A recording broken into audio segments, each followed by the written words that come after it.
सुनिए, मैं नहीं जानना चाहता, मैं नहीं जानना चाहता कि उस समय अख्तरुल इमान साहब थे या इजहारुल हुसैन साहब थे कि संतोष चौधरी थे। प्रशांत किशोर जी को पता क्या है इस मामले में? खाली बोल देने से थोड़ी कुछ होता है। अरे ये सारे लोग एजेंट हैं भारतीय जनता पार्टी के, ये बात जान लीजिए। ये लोग आपके जो अभी प्रशांत किशोर जी हैं, आपके एमआईएम के लोग हैं, ये सारे लोग यहाँ के हमारे लोगों को, हमारे भोले भाले मतदाताओं को बेवकूफ़ समझते हैं। अस्सलाम दोस्तों, मैं रज़ीम, मतलब आप देख रहे हैं वॉइस इंडिया 24/7। दोस्तों आपको बता दें कि प्रशांत किशोर जो है कल किशनगंज आए थे बिहार बदलाव सभा के तहत अंजुमन इस्लामिया में। उनकी एक सभा हुई थी, उसके बाद प्रशांत किशोर जो है वो एएमयू सेंटर गए थे देखने के लिए। आपको बता दें कि एएमयू सेंटर जो है वैसे ही खस्ता हाल में पड़ा हुआ है। यहाँ के लोगों ने काफ़ी जद्दोजहद करके लड़के जो है ज़मीन तो हासिल कर ली, लेकिन बिल्डिंग अभी तक नहीं बन पाया है। वहीं एएमयू सेंटर के बाहर खड़े होकर प्रशांत किशोर ने कांग्रेस पार्टी के सांसद डॉक्टर मोहम्मद जावेद आज़ाद पर तंज कसा और कहा कि यहाँ के मुसलमानों ने, यहाँ के लोगों ने 2 बार डॉक्टर मोहम्मद जावेद आज़ाद कांग्रेस के कैंडिडेट को जिताया, लेकिन अब तक एएमयू जो है वो नहीं बन पाया। जबकि सोनिया गांधी के वक्त में, कांग्रेस की यूपीए की सरकार के वक्त में ही ये फंड रिलीज़ होना था और बिल्डिंग तैयार होना था। दोस्तों इसी चीज़ को लेकर जो है कांग्रेस के जो मकामी किशनगंज के जो जिला के तमाम जो लोग हैं कांग्रेस के, उसके बीच जो है वो काफ़ी हलचल और नाराज़गी है। इसी को लेकर आज हम जो इस वक्त मौजूद हैं ये कांग्रेस सांसद के कार्यालय में हैं और यहाँ कांग्रेस के ज़िला अध्यक्ष से लेकर और कई बड़े नेता प्रवक्ता मौजूद हैं। उन्होंने क्या कुछ कहा है देखें। सबसे पहले आपके तमाम व्यूवर्स को मेरा सलाम आदाब। जैसा कि आपने कहा कि प्रशांत किशोर जी ने हमारे सांसद जी पर एलिगेशन लगाया कि एएमयू के ऊपर में हमारे सांसद जी कुछ नहीं कर रहे हैं, तो मैं आपको बताना चाहता हूं और आपके व्यूवर्स को बताना चाहता हूं कि जब कांग्रेस पार्टी की सरकार थी और एक बहुत बड़ा आंदोलन हुआ था किशनगंज के सरजमीन पर, लाखों लोग सड़कों पे उतरे थे। उसके बाद सोनिया गांधी जी यहाँ आई थी और सोनिया गांधी जी यहाँ पर आकर करके ये वादा करके गई थी कि किशनगंज में अलीगढ़ यूनिवर्सिटी का कायम होगा और 126 करोड़ लगभग रुपया उन्होंने ये किया था, जिसमें 10 करोड़ रुपये का सेंक्शन हुआ था। और 10 करोड़ रुपया सेंक्शन होने के बाद उसकी 4 दीवारी की काम हुई, बाउंड्री वाल वगैरह बना और इस आंदोलन में कई लोग के ऊपर में केस हुआ। शायद प्रशांत किशोर जी को सही से बताया नहीं गया है, जो भी बताए हैं उनके लोग, उनके कार्यकर्ता, उन्होंने सही से नहीं बताया। इसमें हमारे माननीय सांसद जी पर भी केस हुआ। उस वक्त के हमारे जो जिला अध्यक्ष थे पिंटू चौधरी जी, उन पर भी केस मुकदमा दर्ज हुआ। नसीम अख्तर साहब जो अभी आज एमआईएम में, वो हमारे पहले कांग्रेस में उपाध्यक्ष थे, उन पर भी केस दर्ज हुआ। इसके बाद मौलाना असराउल हक कासमी साहब पर केस हुआ। कई और हमारे कांग्रेस के नेता थे जिन पर केस हुआ। और इस आंदोलन आज जो आप देख रहे हैं, आप अभी केंद्र में किन की सरकार है? भारतीय जनता पार्टी की सरकार है। हमारी सरकार उस वक्त जा चुकी थी। उसके बाद से अभी तक केंद्र सरकार ने एक भी पैसा रिलीज़ नहीं किया, जबकि लोकसभा के पटल पर कई बार हमारे सांसद ने इस मुद्दे को उठाया है। और बल्कि ये उठाया ही नहीं है, 52 सांसदों का उन्होंने एक पत्र लिखा है। एजुकेशन मिनिस्टर को दिया है, होम मिनिस्टर को दिया है, उसके बाद प्रधानमंत्री को दिया गया है, हमारे नीतीश कुमार जी उनको दिया गया है। असल मुद्दा ये है कि यहाँ पे अलीगढ़ मुस्लिम यूनिवर्सिटी केंद्र सरकार बनाने देना नहीं चाहती है। यहाँ भी जो अभी आपके यहाँ के जो प्रदेश अध्यक्ष हैं, भारतीय जनता पार्टी के जो प्रदेश अध्यक्ष हैं, ठीक है ना, प्रदेश अध्यक्ष भी इस पर कोई पहल की आज तक उन्होंने अपने, वो विधान पार्षद भी रहे हैं, एमएलसी भी हैं, उन्होंने एक सवाल उठाया है क्या? कभी कहा है कि भाई अलीगढ़ मुस्लिम यूनिवर्सिटी यहाँ बननी चाहिए? क्यों नहीं कहा अपने सरकार को उन्होंने? मेरा गंभीर सवाल है हमारे माननीय एमएलसी साहब से, भाजपा के प्रदेश अध्यक्ष से, उन्होंने क्यों नहीं कहा? क्या वो किशनगंज के लोगों का वोट लेते हैं? हमारे जितने भी जनप्रतिनिधि उनका वोट लेते हैं, और क्या वो उनके मुंह में क्या घी जम गया या दही जम गया है क्या? मैं आपको स्पष्ट कर देना चाहता हूं कि हमारे माननीय सांसद जिस तरीके जितनी मेहनत से इसको लड़ाई को लड़ रहे हैं, हेल्थ में क्या बोलते हैं, एजुकेशन मिनिस्टर से मिल रहे हैं, यहाँ के मुख्यमंत्री से मिल रहे हैं, जितने भी विभाग हैं उन विभागों को उन्होंने कई चिट्ठी लिखी है। मैं आपको मोबाइल में व्हाट्सअप कर दूंगा वो सारी चिट्ठियाँ, कब कब उन्होंने मिला, क्या क्या डिमांड किया, सारी चिट्ठियाँ आपको मैं दे दूंगा। और प्रशांत किशोर जी को सिर्फ लोग गुमराह कर रहे हैं प्रशांत किशोर जी को इसके बारे में, अलीगढ़ यूनिवर्सिटी के बारे में उनको कुछ भी पता नहीं है कि यहाँ कब कब आंदोलन हुआ और कितना बड़ा आंदोलन हुआ। इसमें एक सवाल है कि नेता विपक्ष राहुल गांधी लगातार हर मुद्दे को लेकर बड़ा शानदार तरीके से पार्लियामेंट में बोल रहे हैं, लेकिन किशनगंज वालों की शिकायत है कि एमयू के मुद्दे को लेकर आज तक नहीं बोले राहुल गांधी। बड़ा मुद्दा है। आपको पता होना चाहिए भाईजान मेरे कि सोनिया गांधी जब यहाँ आई थी, तशरीफ़ लाई थी, तो उस वक्त के हमारे एमपी असराउल हक कासमी साहब ने एक कुरान गिफ्ट किया था उनको, और उनका मकसद क्या था कि हम एजुकेशन चाहते हैं। तब जाके सोनिया गांधी ने हम इस एमयू के सेंटर को यहाँ पर अनुमति दी थी, और आप कह रहे हैं राहुल गांधी, ये तो सवाल तो जायज़ है ना। जब आप हर एक मुद्दे पर मुखर होकर बात रखते हैं पार्लियामेंट में, तो एमयू किशनगंज को लेकर के आज तक राहुल गांधी ने एक भी बात क्यों नहीं बात की? राहुल गांधी ने बात नहीं की तो राहुल गांधी के जो लोग हैं, 52 सांसदों ने जो लिख के चिट्ठी दिया, क्या वो राहुल गांधी के लोग नहीं है, या क्या वो कांग्रेस के लोग नहीं है? मैं यहाँ के जनप्रतिनिधि से कहना चाहता हूँ, जो भी जनप्रतिनिधि वोट देते हैं एमएलसी साहब को, यहाँ के जो अभी आपके भाजपा के प्रदेश अध्यक्ष हैं, क्या उनसे क्यों नहीं सवाल पूछा जाता कि आपने क्यों नहीं कहा एक शब्द भी? कि प्रशांत किशोर जी एक पॉलिटिकल आदमी नहीं है, बिजनेसमैन है, तो हर चीज़ को वो अपने हिसाब से देखते हैं। उनको जानकारी ही नहीं है अलीगढ़ मुस्लिम यूनिवर्सिटी किशनगंज के लोगों के दिल में बसा हुआ एक मामला है। जब आंदोलन हुआ था, जब नीतीश कुमार जी ज़मीन नहीं दे रहे थे, एनडीए की सरकार में थे, वो ज़मीन देने में लगभग 2 से 3 साल का लंबा समय लिए। और ज़मीन कैसे दिए? आराम से दिए क्या? बुला के दिए किशनगंज वासियों, घोषणा करके दिए? नहीं, हम लोगों ने जो है नेशनल हाईवे से लेकर रेलवे से लेकर हर कुछ, जो पूर्णिया और सीमांचल का इलाका है, अररिया, पूर्णिया, कटिहार, किशनगंज और ख़ास करके पश्चिम बंगाल का 2-3 लोकसभा, सारे लोग जब सड़कों पर आए, सारे नौजवान, हमारे बुजुर्ग, जब मौलाना असराउल हक कासमी साहब, हमारे मरहूम सांसद, उनकी क़यादत में सारे एमएलएज, कोई पॉलिटिकल पार्टी नहीं था उस वक्त, सब लोगों का एक ही मकसद था कि अलीगढ़ मुस्लिम यूनिवर्सिटी को किस तरह से ज़मीन आवंटित किया जाए। जब सारा कुछ बंद हो गया, तब रात को 12 बजे करीब अपने मुख्य सचिव को पूर्णिया से किशनगंज भेजा नीतीश कुमार जी ने, और उन्होंने आकर माननीय सांसद जो थे मरहूम मौलाना साहब और हमारे यहाँ उस टाइम वर्तमान विधायक थे डॉक्टर जावेद साहब, सभी विधायकों को आश्वासन दिया कि 10 दिन के अंदर में जो है अलीगढ़ मुस्लिम यूनिवर्सिटी की ज़मीन को हम लोग एग्रीमेंट कर देंगे, और जगह वही रहेगा चकला, जो कोचाधामन विधानसभा में आ रहा है। और तकरीबन 10 दिन के बाद अलीगढ़ मुस्लिम यूनिवर्सिटी से वहाँ के वीसी आए, जो वहाँ के वीसी थे, और जुमे का दिन था, और 243 एकड़ ज़मीन हम लोगों ने प्राप्त किया। उसके बाद यूपीए की सरकार थी, जैसे ही ज़मीन उन्होंने आवंटित किया, उसके तुरंत बाद लगातार उस वक्त वर्तमान विधायक थे डॉक्टर साहब, और उसमें मौलाना साहब सांसद थे, कंटिन्यू उस तुरंत विधायक जो थे डॉक्टर साहब मनमोहन सिंह जी से मिले, राहुल जी से मिले, और 1 महीने के अंतराल के लगभग तुरंत फंड आवंटित किया गया। और हमारी यूपीए चेयरपर्सन और एजुकेशन मिनिस्टर आए, और चकला में भी और विधानसभा में भी एक प्रोग्राम हुआ, और उन्होंने अलीगढ़ मुस्लिम यूनिवर्सिटी का शिलान्यास करके गया। प्रशांत किशोर को पता भी नहीं है शिलान्यास और भूमि पूजन, ये सब लोगों में जो है नफरत फैलाने वाली बात।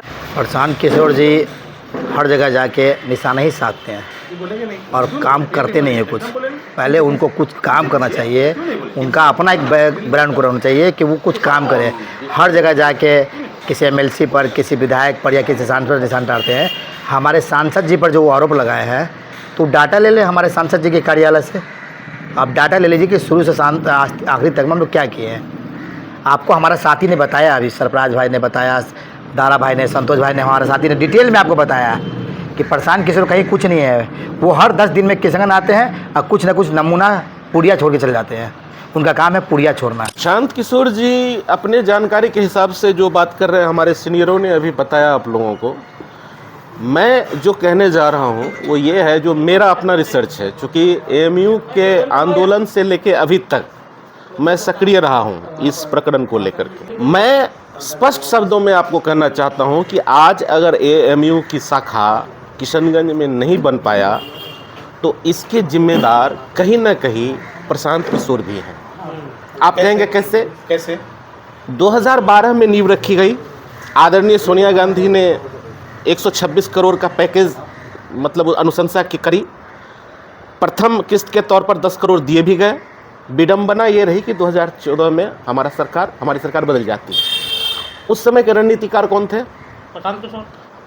नरेंद्र मोदी जी के रणनीतिकार प्रशांत किशोर थे। ये बंदा देख लिया कि जब नीतीश कुमार को किशनगंज वासियों ने मजबूर करके जमीन ले ली, तो ये तो एमयू बनवा लेगा।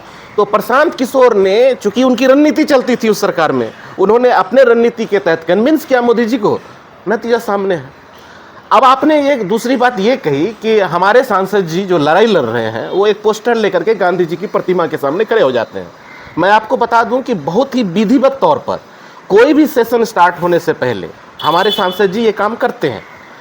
अब उनको कैसे समझ में आएगा जो बंदूक हथियार कट्टा का भाषा समझते हैं, वो अहिंसात्मक लड़ाई को कैसे समझेंगे? आप याद करिए, आप किताबों में देखिए, महात्मा गांधी जब चरखा काटने लगे ना, तो लोगों ने कमेंट किया, यही इन्हीं के पूर्वज रहे होंगे, कि कमेंट किया कि भाई चरखा काटने से आज़ादी कैसे आ जाएगी। और वो चरखा काटने से लेकर के आज तक आप देख लीजिए कि आज़ादी कैसे मिली, उसी महात्मा गांधी के वजह से मिली। तो ये अहिंसात्मक लड़ाई है, ये इन लोगों को समझ में नहीं आएगी। फंड रिलीज कब हुआ था? फंड रिलीज साल बताइए। ये आपको 2012 के बाद है, 13 सरकार कब गई कांग्रेस की? 14 में। कितने साल बीच में रहे? बता रहा हूँ आपको। ये जो आप बता रहे हैं ना, ये किसी विश्वविद्यालय के लिए फंड अरेंज करना है और मामला 126 करोड़ का है साहब।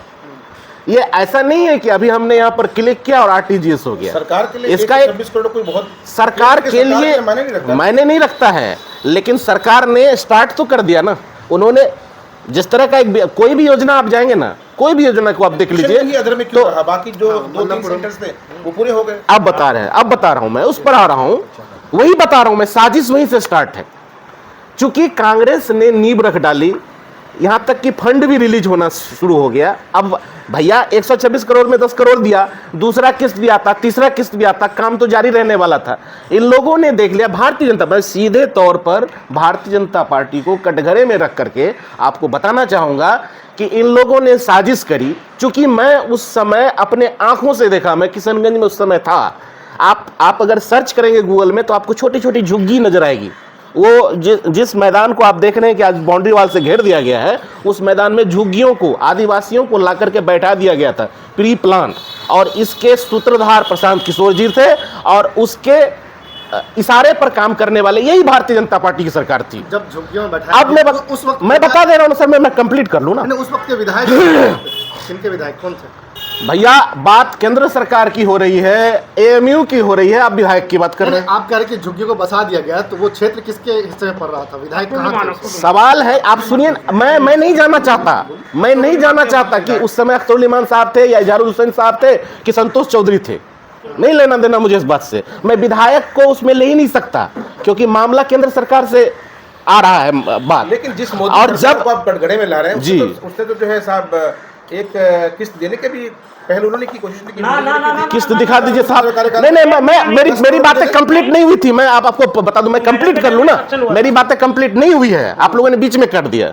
झुग्गी झोपड़ी से याद करिए, मुकेश हेम्ब्रम नाम का आदमी को वनवासी कल्याण कुछ ऐसा ही करके एक ये बनाया गया संस्था।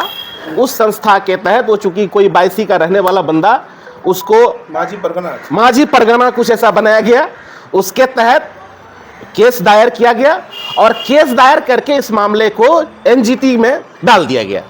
ठीक है, एनजीटी में डालने के बाद में सरकार ने इसको घेरने के लिए पूरी तरह से उसको एनएमजीसी में डाल करके पूरी तरह से फाइल क्लोज कर दिया कि अब ये आगे नहीं होगा। अब आते हैं मामला कि एक कारक तो मैंने बता दिया आपको कि मोदी जी एंड प्रशांत किशोर जी, ये सारे के सारे इन्वॉल्व है इस मामले में, नहीं बनने देने में।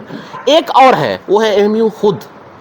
एएमयू के जो डायरेक्टर्स हैं, एएमयू अगर अपने तरफ से पहल करता, एएमयू का जो टीम है अगर वो अपने तरफ से पहल करते तो एनजीटी में जवाब दिया जा सकता था। ऐसा नहीं है कि कोई भी निहाल भाई या संतोष जाकर के इसमें पहल कर देगा। अगर प्रत्येक तारीख पर अगर वो एएमयू के तरफ से कोई नुमाइंदा आता तो आज इसका हल निकल जाता। क्यों? क्योंकि देखिए पुलिस लाइन की बिल्डिंगें, आप देखिए जाकर के अर्राबाड़ी में कृषि कॉलेज हुआ है, ये सारे के सारे उसी नदी के किनारे हैं जहां एएमयू को एनजीटी के तहत एनएमजीसी में धकेल दिया गया है। तो अब आप उस साजिश को देखिए और आप कांग्रेस के काम को देखिए। कांग्रेस आज भी लड़ाई लड़ रही है। तीसरी बात, डॉक्टर जावेद साहब ने कभी भी, आप मुझे दिखा दीजिए कि कहीं भी उन्होंने एएमयू के नाम पर वोट मांगा हो, उन्होंने एक अपने शब्द भी निकाले हो कि मैं एएमयू की वजह से मेरे ऊपर ये केस दर्ज हुए, उन्होंने कभी जिक्र तक नहीं किया है साहब। हम लड़ाई लड़ रहे हैं, सकारात्मक तरीके से लड़ रहे हैं, अहिंसात्मक लड़ रहे हैं, लेकिन कभी आपका ये कहना है कि अगर एएमयू सेंटर अधर में है तो उसके लिए जिम्मेदार प्रशांत किशोर जी हैं। अब प्रशांत किशोर जी चूंकि डेटा संग्रहण में उनका महारत हासिल है, डेटा बड़ा अच्छा कलेक्ट करते हैं, लेकिन बेटा कैसे कलेक्ट कर लेंगे किशनगंज के? आप अपने वीडियो को देखिए, उनके आसपास खड़े व्यक्ति कोई कटिहार के हैं, कोई बेगूसराय के हैं, उनके भीड़ में जाइए आपको 75% बाहर के लोग हायर किए हुए मिलेंगे। किसको बेवकूफ़ बना रहे हो?